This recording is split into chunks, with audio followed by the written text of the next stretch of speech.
Star హోటలే, అది 7 star hotel. దాని దగ్గరికి హాయ్ ఫ్రెండ్స్, అందరు ఎలా ఉన్నారు? ముఖాలు చూడండి ఫ్రెండ్స్. తిరిగి తిరిగి తిరిగి తిరిగి తిరిగి మిరాకిల్ గార్డెన్ లేదు, బీచ్ అన్నారు, బీచ్ లేదు, ఏది లేదు, అన్ని క్యాన్సిల్ అయిపోతున్నాయి మాకు ఈ రోజు. తిరిగి తిరిగి లోరెంట్గా పోతాను ఫ్రెండ్స్. మాట కూడా వస్తలేదు. అబ్బా గుండెలో నొప్పులు ఎత్తాను ఫ్రెండ్స్. వెళ్తున్నాం ఇప్పుడే 7 స్టార్ హోటల్కి వచ్చాం, దగ్గరికి వచ్చేసాం. ఇప్పుడు వెళ్ళి అక్కడ కింద పడ్డది ఫ్రెండ్.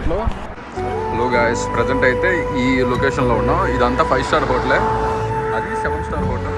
దాని దగ్గరికి అయితే వచ్చాం. ఇది ఈ ప్లేస్లో ఉన్న లగ్జరీ హోటల్స్. అది దుబాయ్ షేక్. చూడండి ఈవినింగ్ టైంలో ఎంత ప్రశాంతంగా ఉందో ఇక్కడ.